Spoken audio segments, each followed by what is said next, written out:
How to sum time in Excel. Hi everyone, I'm here to assist you today. Without any delay, let's jump right in.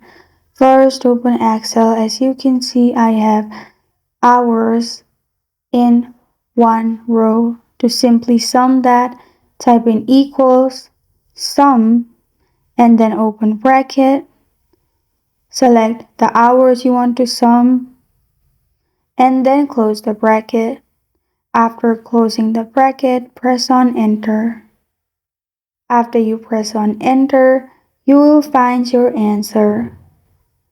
But what if your answer comes in this way? To simply select this, click on the cell, right click and then go to format cells. In format cells, go to customs on the left and then in the right, etch with the bracket, but we don't want seconds, so in type at the top, simply remove SS. After that, press on OK. After you've pressed on OK, your answer will pop up. And this is how to sum time in Excel.